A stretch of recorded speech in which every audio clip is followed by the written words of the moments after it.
Good morning, Malacañang Press Corps, and welcome sa ating press briefing ngayong araw, July 12. The Department of Trade and Industry recently concluded a 3-week investment roadshow in Europe. The agency generated about 73 billion pesos in investment leads from the renewable energy and infrastructure development sectors, among others. And to give us more details on this, we are joined today by Trade Secretary Alfredo Pascual. Good morning, Secretary Pascual. Good morning, Daphne. Go ahead, sir. Well, thank you for that introductory remark. We spent 3 weeks in Europe with my team, and we were accompanied also by private sector representatives, particularly the president of SAPI, the Semiconductor and Electronic Industry Association of the Philippines, and Jack Madrid, the CEO of IBPAP, the Association of Business Process Outsourcing Organizations. During the 3-week investment roadshow that we had in Europe, I had the opportunity to witness firsthand the positive outcomes of our efforts. I'm pleased to emphasize the roadshow success, which has resulted, as mentioned, in 48 potential investment leads. Of these, 16 have explicitly indicated investment values totaling more than 73 million or billion pesos, potentially generating more than 4,300 jobs. These are direct jobs. The European government and the businesses warmly received our delegation, recognizing the roadshow as a testament to our active engagement. That's the important thing, that we are engaging with our counterparts in the EU as well as the business organizations in that grouping of nations. And we were able to do our investment promotion efforts in the region. The primary objective of the European Investment Roadshow was to gather investment leads for our priority sectors, namely manufacturing, high-value services, renewable energy, and research and development. Additionally, we sought to foster strategic partnerships and collaboration with the European government, particularly the EU, and as well as businesses in the region. We went to 5 countries: France, the United Kingdom, Belgium, the Netherlands, and Germany.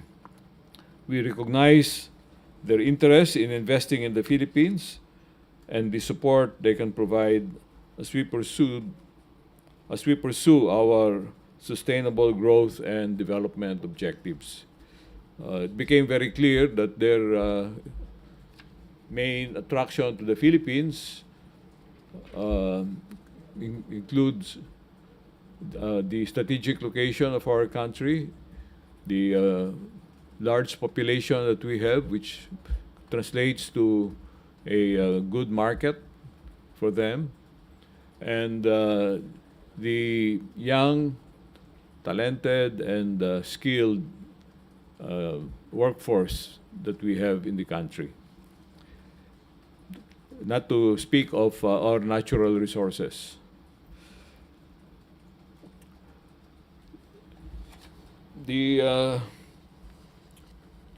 During the visit of the delegation, we had the opportunity as well to meet with the EU officials to discuss 2 crucial agenda items. One, the renewal of the GSP Plus for the Philippines, and number 2, the resumption of talks on a free trade agreement between the EU and the Philippines.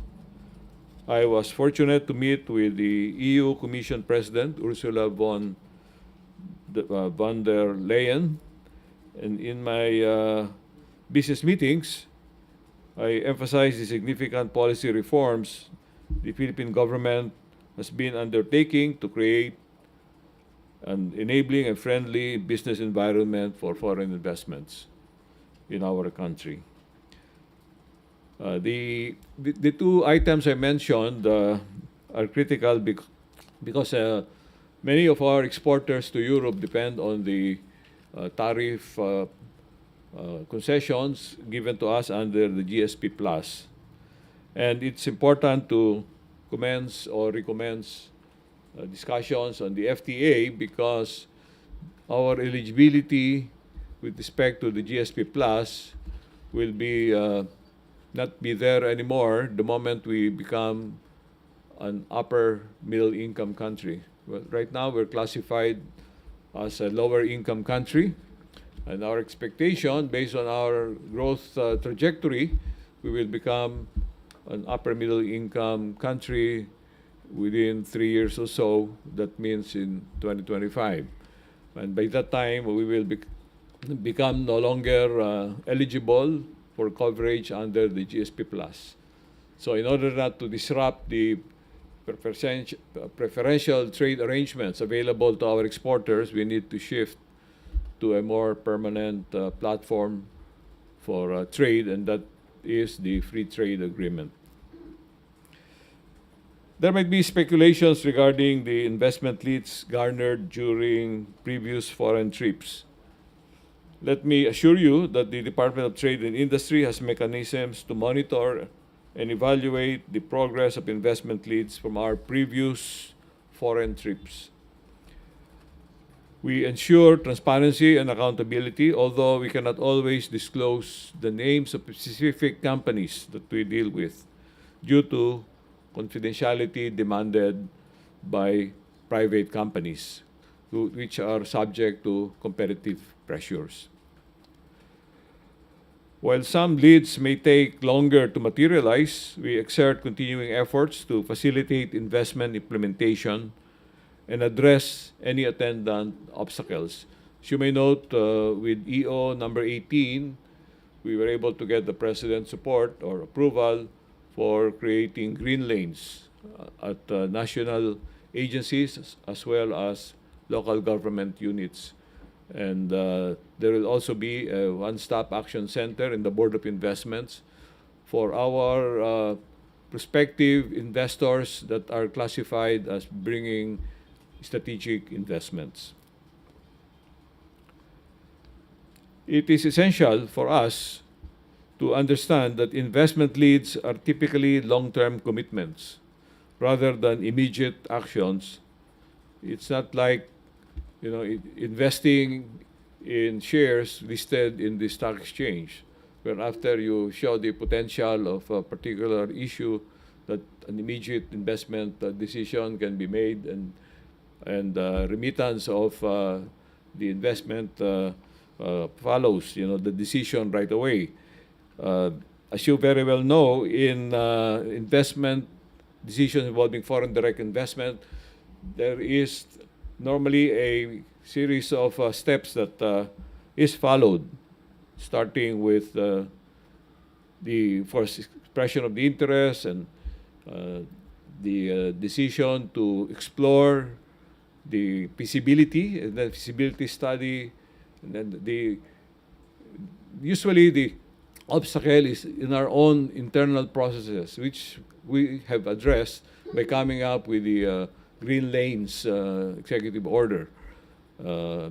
And we have also assistance center in the Board of Investment to make sure that in our internal licensing and permitting processes, both at the national level and the local level, are expedited. And after that permitting, then the contracting, the construction of a plant, if there is a plant to be put up, or the setting up of the offices, and then recruitment of people, and so on, until the preparations are completed and the operation of the business is commenced.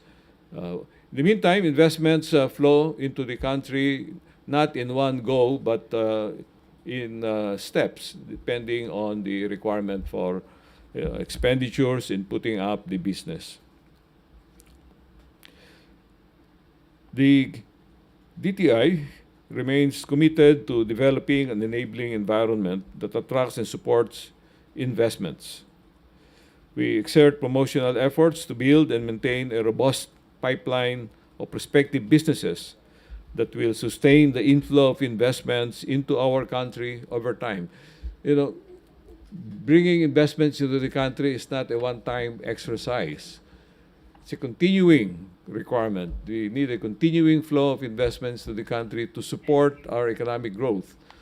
And with the economic growth, we create jobs for our growing population. We are producing 800,000 college graduates a year. And we need to find jobs for these people. And of course, there is local capital, there is expansion of existing businesses, but this additional job creating opportunities might not be sufficient, so we need to bring in new businesses, and then we need to diversify our economy so that it is more resilient and could withstand shifts in markets and shifts in the global environmental situation. It is crucial to emphasize that significant investments take time to implement, and their benefit to the country is also long-term. Okay. So it takes time to solicit, to implement, and to operate the business. But the moment they're here to stay. Unlike what we call hot investments, you must have heard of the term hot investments. Yeah. They go in and out quickly, like those made in our stock exchanges.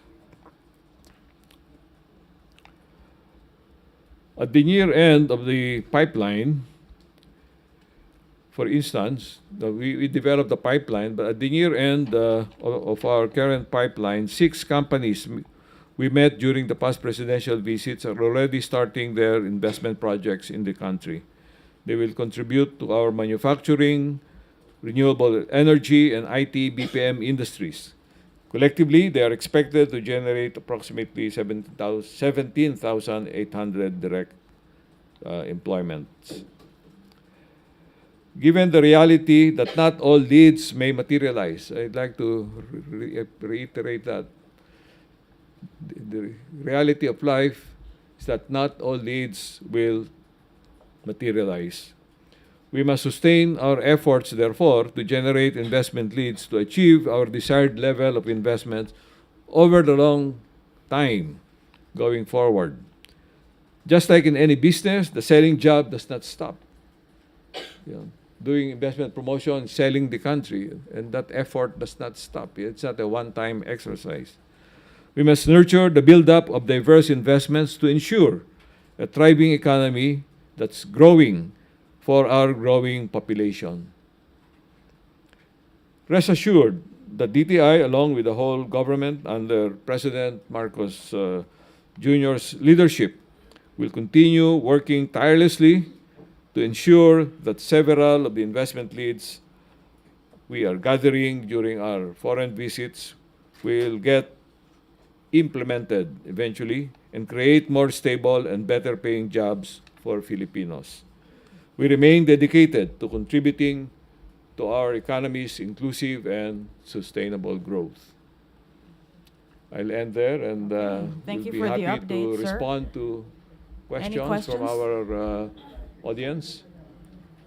Jean Mangalus, Inquirer.net. Hello, Sec. So can I just clarify that when you spoke to the EU rep, is it about the human rights condition that the EU has for the perks we have? Is that? Well, the GSP Plus is a concession provided by the EU to us. But it's not one way. They are providing concessions. They have imposed obligations. You know? Yes. So And these obligations pertain to some values that they believe in, which we also believe in, and for which we have already signed international conventions like human rights, labor rights, protection of the environment, etc. May we have more details about what you So spoke about? when we talk to them, they're checking, because they've raised certain issues in the past. You must have read in the papers. And we briefed them on the latest developments about a few points. Not, we don't cover the whole range. They just have very specific concerns that we were able to address, and they were happy about it. I had an interview in which I mentioned the successful discussion I had with the EU officials I met. I met with the officials of the EU Parliament, the EU Commission. These are two bodies. Of course, there's a third body which I didn't meet anymore, because that's usually that's called the EU Council, which is composed of representatives of the member countries. But the real work is being done by the EU Commission. That's the executive branch, just like our executive branch in the Philippines, and the EU Parliament, which is the equivalent of our Congress. So I had a meeting with them and explained to them recent developments with respect to certain issues that they are interested in. Okay, Nestor Corrales, Philippine Daily Inquirer. Secretary, just a follow-up. When you say that the EU is happy, does this include their concerns raised regarding sa human rights? So they are happy with how the government is responding or addressing the issues they raised earlier pertaining to human rights violations or conditions in the Philippines? Yeah, they have seen progress. It's not as if nothing has happened to address the issues that they're concerned with. And you are all aware of this. You know, they're well published. You know, the results of those matters that are of interest to the EU. Okay, Pia Gutierrez, ABS-CBN. Sir, during the roadshow, was there a discussion on the Maharlika Investment Fund? None. How? Yes. None. No. None. No discussion. Why wasn't it brought up, sir? As I explained to you already, we are after a foreign direct investment, not investment through funds. And I think there is a separate roadshow that's being undertaken by the Department of Finance for that purpose. And we address different audiences, you know.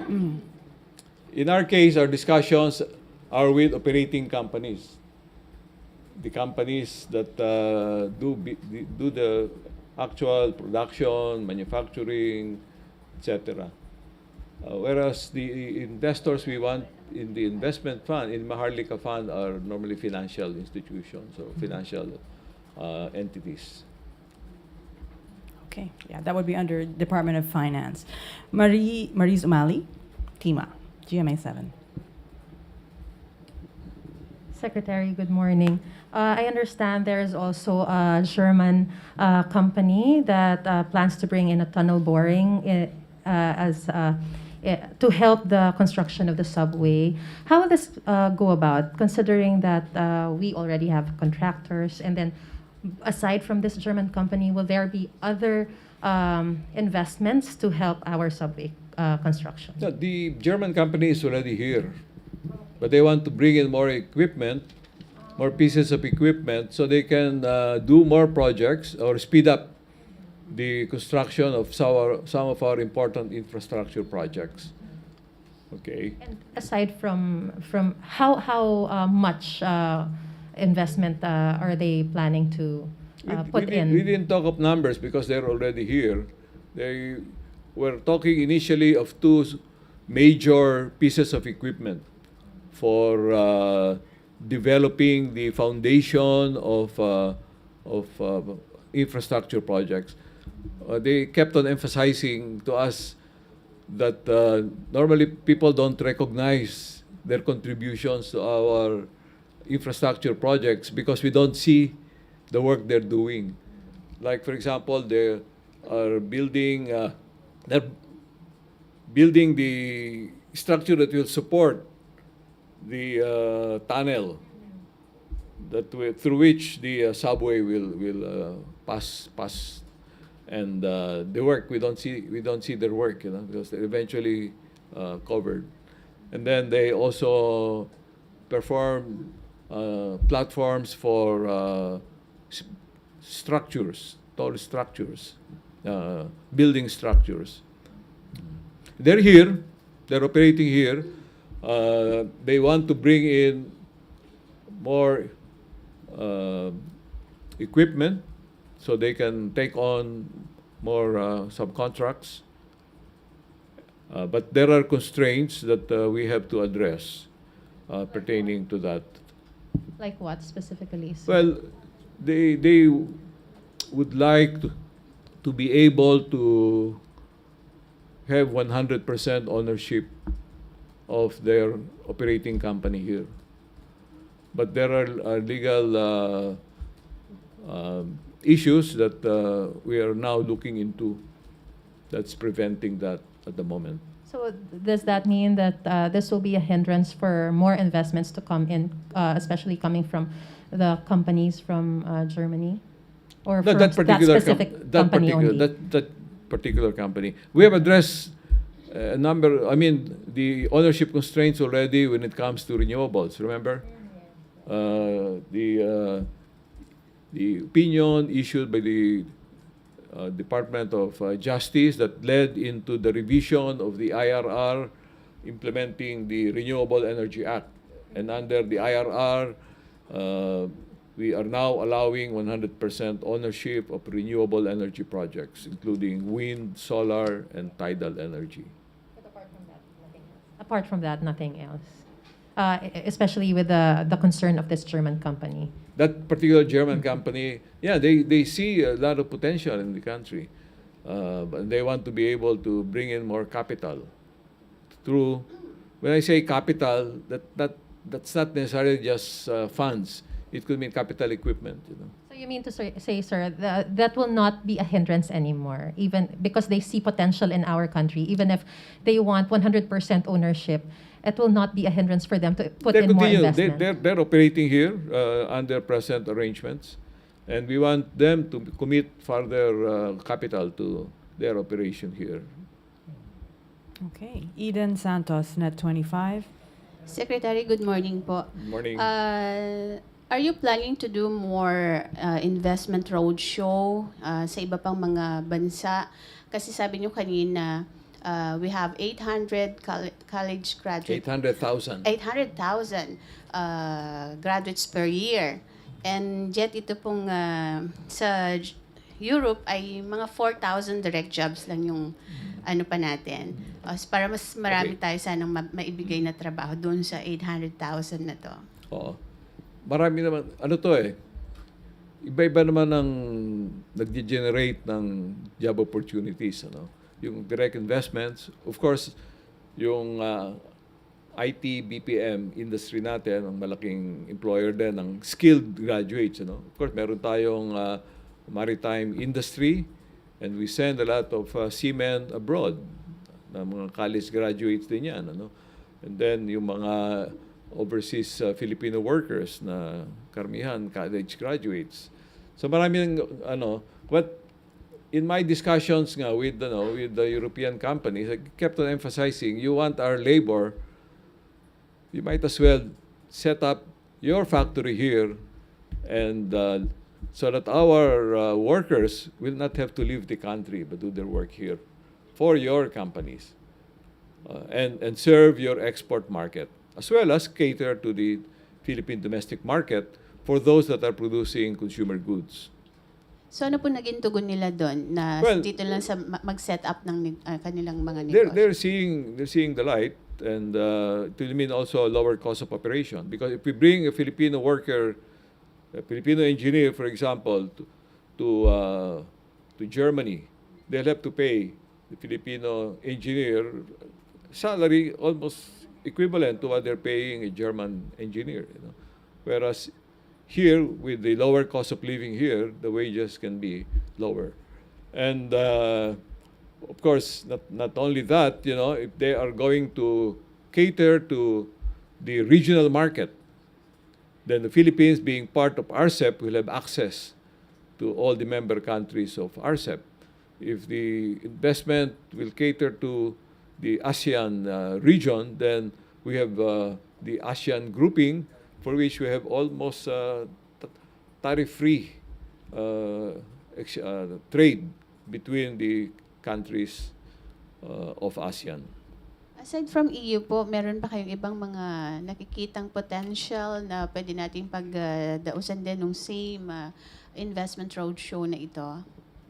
Marami pa. Hindi pa tayo pupunta sa Middle East. Sa Europe, we went to 5 countries, and there are many other countries, the Nordic countries, for example.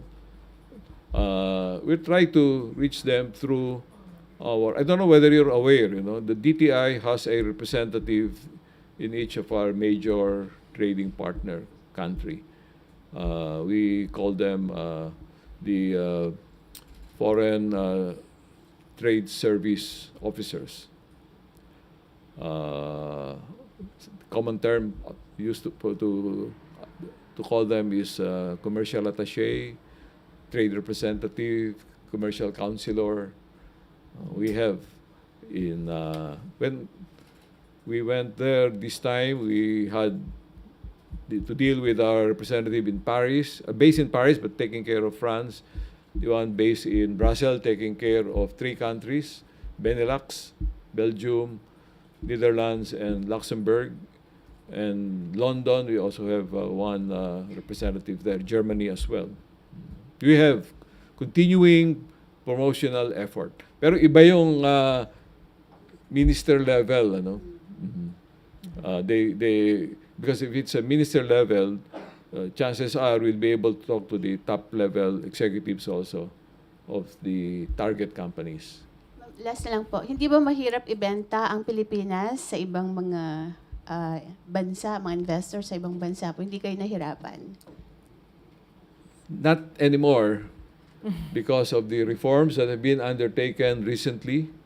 You will recall that a number of reform measures have been done: the amendment to the Public Service Act, the amendment to the Foreign Investment Act, the amendment to the Retail Trade Liberalization Law, and then the passage of the CREATE Act, and then the relaxation of ownership restrictions that we did recently for renewable energies.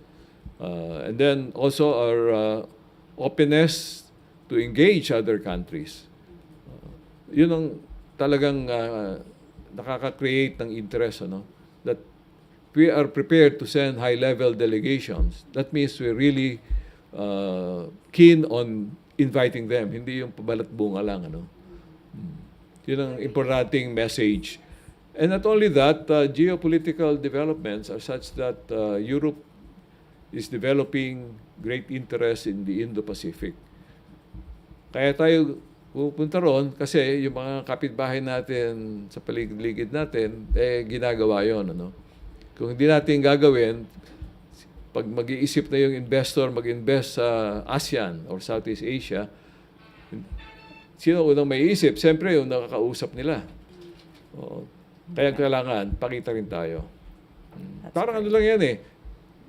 Alam niyo naman yung sa business, di ba? May mga salesman. Kumisan, sales manager pupunta. Kumisan yung presidente pa, hindi ba? Para kumuha ng negosyo. Tsaka walang hinto yun. It's not a one-time exercise. Tuloy-tuloy dapat yun. And continuing build up a pipeline so that if we have a bigger pipeline, kahit na certain percentage will not materialize, we still have a lot that will be implemented. Okay, that's great. So great climate for promoting the Philippines. We have Harley Valbuena, DZME. Hello, good morning po, Secretary. Sir, Morning. you have mentioned that the DTI has a mechanism to monitor and evaluate the investments accumulated by the President sa kanya pong foreign trips. So, natrack po ba natin yung amount kung magkano na yung investments na nag-materialize na in the country? Meron yan. Andito. Highlighted. Ang nag-materialize na,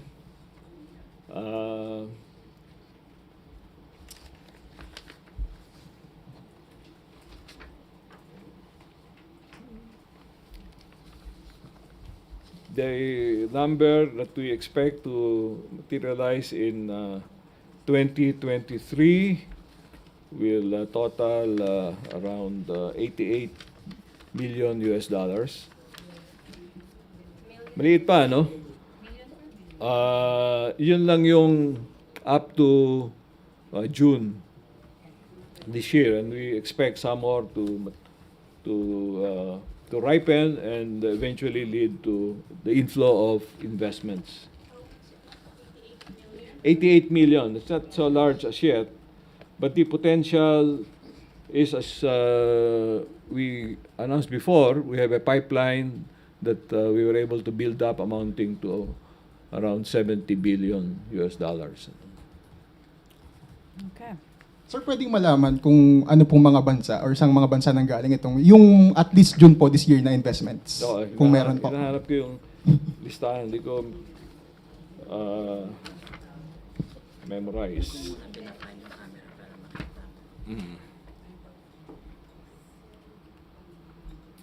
Summary of investment stages. The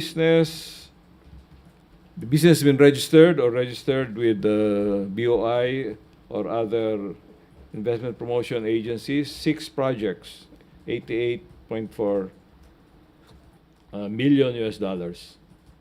And then following it, mayroon tayong 6 classification, starting yung confirmed investment not covered by MOUs or LOIs and still at the planning stages.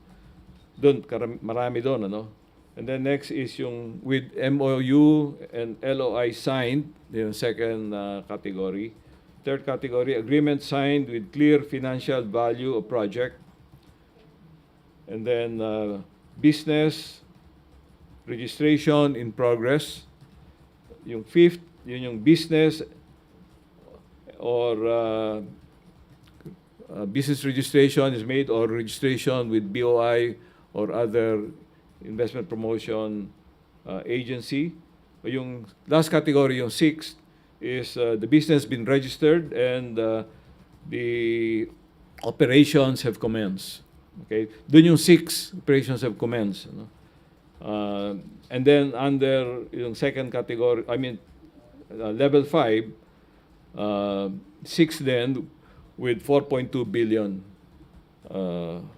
US dollars in indicated investment value. Okay. Are we able to disseminate that chart? Not yet. Are we able to give them a copy of that or not yet? No. Yung summary, yes, we cannot show the names. Laki-laki. But we have all the names of the companies. Okay. Here. Let's move on to Sam Medanilia of Business Mirror. Sir, hello. Going back lang po dun sa kanina, yung nabanggit nilang mga investment leads sa European Trade Show. Meron pong silang nabanggit earlier na 14 investment leads related to manufacturing na na-secure ng Philippines. Ano po kayang mga sector to? Tsaka meron po ba ditong involved sa processing of ores at agriculture products na gusto po ni Pangulo? Okay. Yung 48 leads nakuha natin,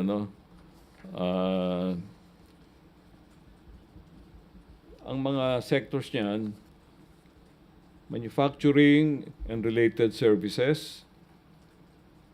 Kasama na dyan yung, kilala namang company to, babanggitin ko na Airbus, na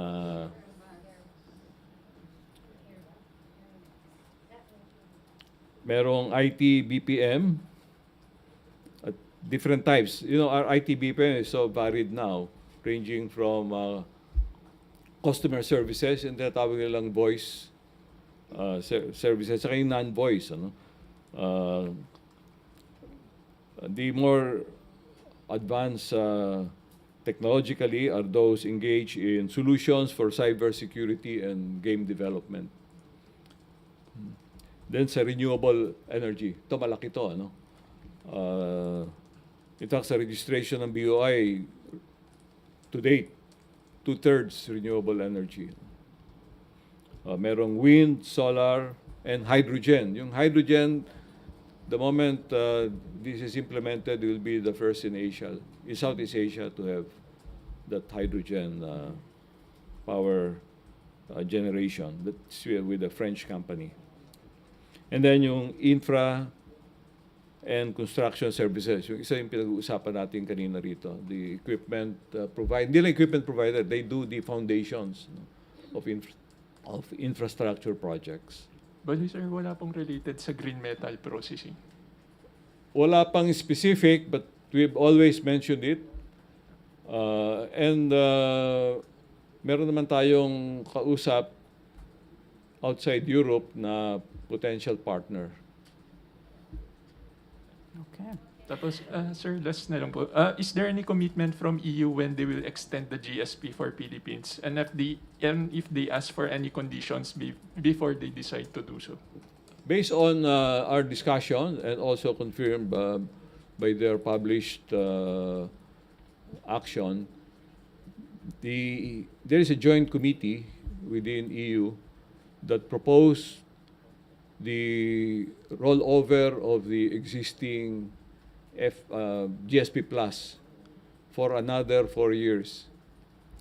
That means rollover under existing conditions, so walang additional obligation. Okay. Alan Francisco, PTV4. Pero ano pa yan, we are still awaiting a final approval by the Parliament. Yun lang ang recommendation ng Joint Committee. Based na rin on our discussion. Hi, Sec. Good morning. I understand that this month we are celebrating the MSME month. By any chance, have you discussed with the European investors on how we can help the MSME here in our country? Pinag-usapan namin yan, kausap namin yung manufacturers of or suppliers of aerospace industry.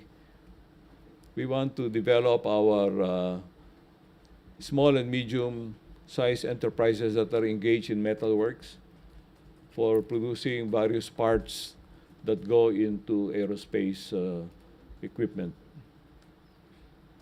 Okay. Sa France, sa Belgium, may nakausap ako that's in the business of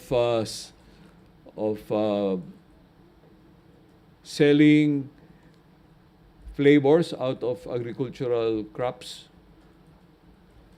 In our case, we export, for example, banana chips.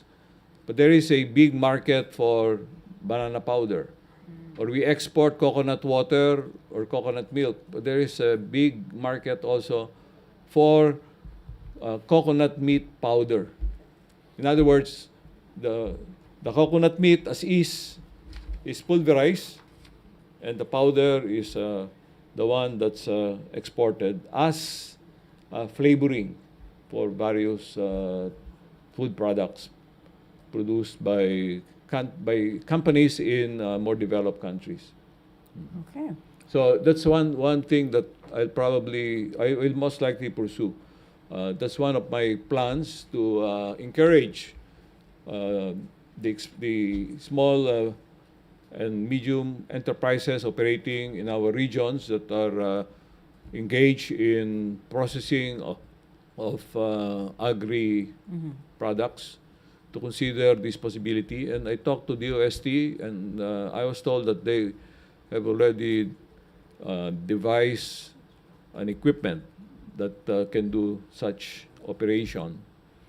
And I'm just hoping that when the budget is approved, we will have funds for what we call shared service facilities. Ito yung equipment that we will place in a particular location, say coconut area, and then people engaged in coconut industry will be able to share in the use of that equipment. Okay. Last question, Pia Gutierrez, ABS-CBN. Sir, follow-up lang dun sa question ni Harley. Sir, how many direct jobs are expected to be generated first dun sa $88 million in investments that we expect to materialize this year, and also for the 70 billion na potential investments already in the pipeline? Mm. Yung sa first 6 companies, around 4,500 jobs.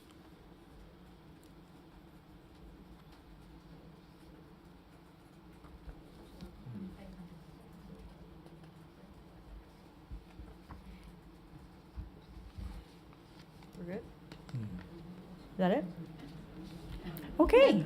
Sir, yun No yung follow-up. sa EU Roadshow, no? Pero yung nabanggit nyo po na 88 million. Yung sa 88. Yes, sir. Uh,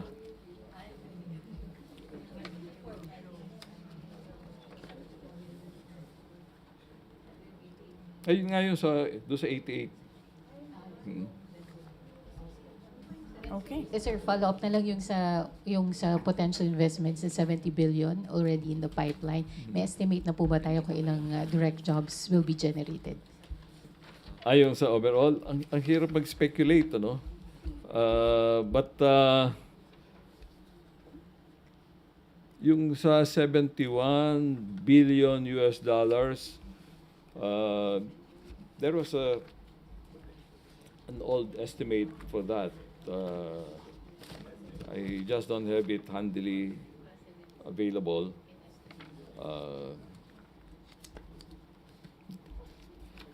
Yeah, definitely they're in the thousands of jobs.